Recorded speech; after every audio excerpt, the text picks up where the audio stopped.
J'espère que vous allez bien, j'espère que vous vous portez bien. Vous avez été très nombreux et nombreux à suivre hier la première partie de nos révélations sur le feuilleton on va l'appeler le feuilleton Ibtissam Hamlaoui. Mais ça ne concerne pas Ibtissam Hamlaoui en tant que personne.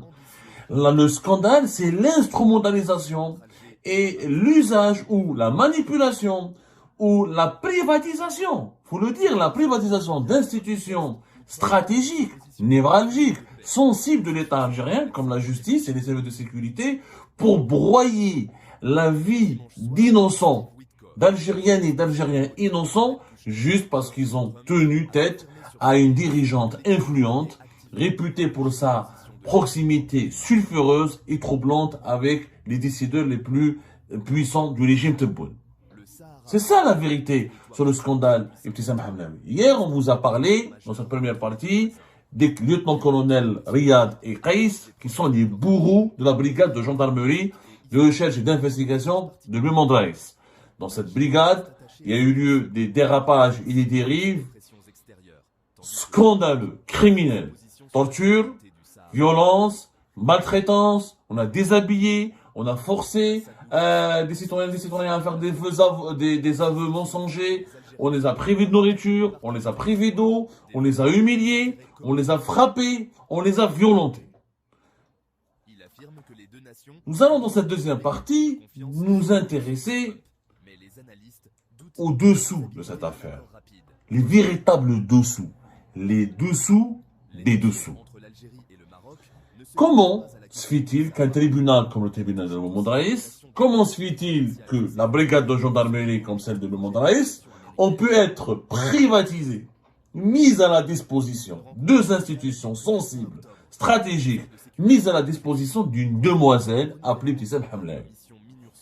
Il y a un jeu, de rivalité interne et une configuration sécuritaire et politique qui a eu lieu ou qui s'est produite de 2022 à 2024 et qui a permis au soutien et aux parrains d'Ibtissam Hamlaoui de mettre à sa disposition un appareil judiciaire et tout un appareil sécuritaire. Qu'est-ce qui s'est passé? Il faut savoir que la brigade de Memondraïs, la brigade de gendarmerie de Memondraïs, comme le tribunal de Memondraïs, ont commencé à émerger sur la scène sécuritaire et judiciaire du pays à partir de la fin de l'année 2021. Qu'est-ce qui s'est passé à partir de la fin de l'année 2021? Il y a eu un événement qui n'a jamais été bien médiatisé, ni expliqué, ni commenté pour que les Algériens et Algériens comprennent ou saisissent ces véritables enjeux. Il y a eu la création de la Direction générale de la lutte contre la subversion, qui est un service secret algérien qui a été créé à la fin de l'année en novembre 2021 pour permettre à Mhenna, qui était dirigé par Mhenna Djebbar et qui était localisé, on lui avait donné les locaux de Dal Afia, une fameuse villa située à Hitra. Cette même villa qui avait réuni au mois de mars 2019 Général Toufir, Louis Sahannoun et Saïd Bouteflika pour négocier et discuter d'une feuille de route qui permettrait de gérer la crise politique provoquée par le Hirak et la fin et l'empêchement et l'échec du 5e mandat d'Abdelaziz Bouteflika. La DGLS, Direction générale de la lutte contre la subversion, a été créée, taillée sur mesure, pour permettre à Mhenna Djebbar de prendre un poste. Mhenna Djebbar, le général-major Mhenna Djebbar, figure emblématique du DRS de général Toufir, était emprisonné de l'été 2019 à l'été 2020. Quand il a été libéré après la mort de Gaïd Salah et le démantèlement du clan de Gaïd Salah, qu'il avait emprisonné, qu'il avait incarcéré à la prison militaire de Blida, Mhenna Djebbar faisait l'objet d'une réhabilitation. Et dans l'entourage de Saïd Chengriha, on voulait réhabiliter Mhenna Djebbar et lui donner un poste au sein des services secrets. Sauf qu'Abdelmajid Tebboune n'a pas été convaincu parce que Boualem, son bras droit, et d'autres membres de son entourage lui ont dit « Ne fais pas cette connerie, Mhenna Djebbar n'est pas fiable, n'est pas loyal, les anciens du général Toufir ne sont pas vraiment très très sérieux, ils n'inspirent pas confiance, on devrait vraiment faire attention et ne pas lui donner un poste important. » Donc Mhenna Djebbar Saïd Chengreha et les promoteurs qui ont de la réhabilitation de Saïd les promoteurs ou les partisans de la réhabilitation de Mohamed Chebab voulaient lui donner le poste de la DGSI. Il devait revenir à la tête de la Direction Générale de la Sécurité Intérieure, qui est un puissant service de l'enseignement. Celui qui était dirigé entre 2019 et 2020 par Wassini Boualza, l'homme de main de Gaïd Salah. Tebboune n'a pas été convaincu, il a calmé les ardeurs de Chengreha, il a dit, écoute, il vient de sortir de prison, il est un peu sulfureux, il est lié aux événements des années 90, et puis moi j'ai un peu peur de lui, on va le tester d'abord par un nouveau poste. Réfléchissons à lui donner une autre fonction et pas celle directement, on va pas directement le mettre à la tête de la DGSI, qui est le service secret le plus puissant du pays. Réflexion faite, on a proposé à tout le monde de créer un nouveau service de l'enseignement qui s'appellerait la Direction Générale de la lutte contre la subversion, dont la mission est de travailler et de lutter ou de neutraliser les mouvements politiques subversifs qui étaient soupçonnés d'alimenter le Hirak ou d'utiliser le Hirak ou de vouloir provoquer une contestation populaire pour faire chuter le régime Tebboune. On lui a créé la DGLS, on l'a mis à Hedra. La DGLS était donc Hedra située dans la daïra de Bemandraïs. La structure sécuritaire la plus proche du siège de la DGLS était la brigade de gendarmerie de Bemandraïs et le tribunal de Bemandraïs. Pourquoi? Parce que la DGLS, quand elle a été créée, c'est comme la DDSE ou la DGDSE, la Direction Générale de la Documentation et de la Sécurité Extérieure. Elle n'a pas la compétence de police judiciaire. Les services de renseignement extérieur, comme la DGLS à l'époque, quand elle a été créée, n'ont pas la compétence de police judiciaire. C'est-à-dire qu'ils ne peuvent pas aller enquêter sur le terrain, procéder à des arrestations, établir des PV et demander et présenter leurs suspects ou les personnes arrêtées à des tribunaux ou les présenter devant le tribunal. Ils n'ont pas cette compétence. La DGSI, elle a cette compétence. La DCSA, la Direction Centrale de la Sécurité de l'Armée, elle a cette compétence. La Gendarmerie Nationale, elle a cette compétence. La Police Nationale, la DGSN, elle a cette compétence. Ils n'ont pas la qualité de police judiciaire. Ils ne peuvent pas enquêter. Ils peuvent enquêter, mais ils ne peuvent pas enquêter au nom de la justice. Ils ne peuvent pas procéder à des arrestations au nom de la justice. Ils ne peuvent pas placer en garde à vue au nom de la justice. Ils ne peuvent pas participer ou être utilisés pour une enquête judiciaire.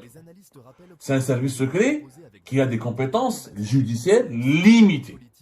En réalité, la justice ne peut pas s'appuyer sur cet appareil sécuritaire pour déclencher des enquêtes. Donc, au départ, la DGLS devait collaborer avec la police nationale, la DGSN. Mais il y avait Zindine Benchir. Zindine Benchir, il a créé l'office de Sahawla, l'organisme central, l'office central de lutte contre le crime organisé, Sahawla, DGSN, on appelle l'organe. C'est l'organe, l'organe l'organe central de lutte contre le crime organisé, le service central. Voilà. Le service central de lutte contre le crime organisé, qui a été inauguré en octobre 2021. Au même moment de la création de la DGLS. Entre Mohamed Chebab et Zindine Benchir, le courant n'est jamais passé. Surtout entre le bras droit que le colonel Mouad, qui a fait de la prison militaire avec Mohamed Chebab, qui a été réhabilité avec Mohamed Chebab, et qui a été nommé d'abord à la DGLS, comme pratiquement le numéro 2 de la DGLS, le colonel Mouad, un ancien de la Direction Centrale de la Sécurité de l'Armée, un ancien des services, un ancien de la SCORAT, il était l'ami aussi de Nassar Djen. C'est quelqu'un qui il n'est pas aussi connu, il n'est pas aussi réputé, il n'a pas une légende, il n'a pas une légende aussi mythique que celle de Nassar Djen, mais c'est quelqu'un qui était un des officiers les plus importants et les plus influents, comme le colonel Boulahia. Ce sont des officiers qui ont, les aigles, qui ont connu leurs heures de gloire durant la lutte contre le terrorisme et qui ont marqué aussi, qui ont connu aussi une belle carrière au sein de l'enseignement militaire durant les débuts des années 2000 jusqu'au démantèlement de DLS et de la DCSA et le départ du général Toufik en 2013. Il y a un conflit qui a rapidement éclaté. Zindine Benchir était en rivalité directe avec Mohamed Chebab parce que les deux voulaient devenir le monsieur sécurité nationale. Benchir, malin qu'il est, il manipulait Tebboune pour lui dire, il voulait convaincre Tebboune de créer une nouvelle agence de renseignement qui regrouperait la police nationale et la DGSI, ils voulaient reproduire le modèle français en Algérie. En France, vous savez, la DGSI est placée sous la coupe du ministère de l'Intérieur. Et la DGSI, le renseignement intérieur, travaille en même temps, pratiquement, ils travaillent avec les services, même la police nationale en France, elle a ses propres services de renseignement. Et Béchir voulait être le patron du renseignement intérieur et de la DGSN en même temps. Il voulait fusionner la DGSN avec la DGSI.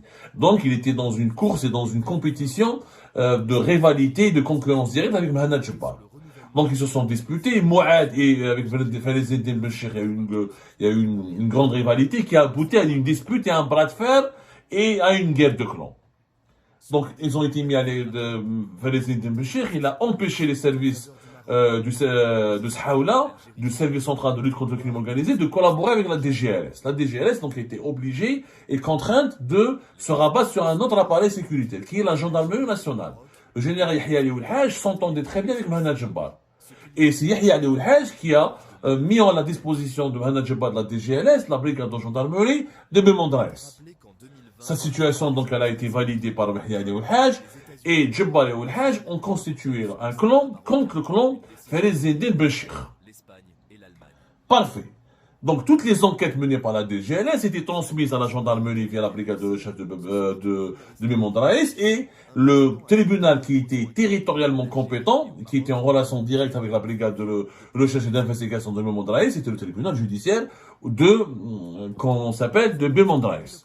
Et comme Ibtissam Hamlaoui avait de bonnes relations avec Mohamed Jebbar et avec Yahya Ali Oulhaj, donc rapidement les deux, même Mohamed Jebbar, il a aidé Ibtissam Hamlaoui, même Mohamed Jebbar, pas autant que Yahya Ali Oulhaj, mais en tout cas il a soutenu Ibtissam Hamlaoui. Donc Ibtissam Hamlaoui avait directement un accès privilégié à la fois à la DGLS et à la fois à la brigade de recherche et d'investigation de Bemondraes. Et c'est comme ça qu'elle a entretenu des relations privilégiées par la suite avec la justice. C'est que depuis la gendarmerie, elle a accédé à l'appareil judiciaire.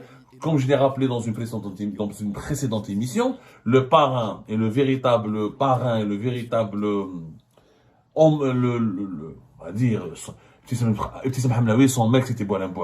Voilà, tout simplement. Elle sortait avec Boualem. Elle avait une relation intime et personnelle avec Boualem. Donc l'appareil judiciaire, comme Boualem était le conseiller chargé des affaires juridiques et judiciaires, il lui a ouvert aussi les portes de la justice. Donc, brigade, à travers Yahya Ali Oulhaj et Mohamed Jebbar, elle avait tissé des liens privilégiés avec la brigade de recherche de Bemondraes. Et à travers Boualem, il y a eu le tribunal de Bemondraes. Donc ces deux institutions sont par la suite tombées dans son giron. Elle est devenue la personnalité la plus influente au niveau de ces deux institutions. Par la suite, donc, qu'est-ce qui s'est passé? Les arrestations, les emprisonnements, les enquêtes sur les adversaires et les détracteurs de Ibtissam Hamlaoui ont été rapidement dirigées vers et gérées par la brigade de recherche de Bemondraes et le tribunal de Bemondraes. Mais sans Mohamed Jebbar, Yahya Ali Oulhaj, Ibtissam Hamlaoui n'aurait jamais pu avoir un accès privilégié ou n'aurait jamais pu exercer une domination. Il faut dire, elle a commencé par de l'influence s'est mutée en emprise, et l'emprise, elle est devenue une domination. Vers 2024 jusqu'à 2024, Ibtissam Hamlaoui a dominé, elle a commencé à avoir une domination sur la brigade de recherche de Bemondraes et sur le tribunal judiciaire de Bemondraes. Mais c'est ça l'histoire. Ibtissam Hamlaoui, elle a profité de la rivalité qui existait, de la guerre de clans qui existait, qui opposait Mohamed Jebbar, Yahya Ali Oulhaj à Falaise Eddin Béchir.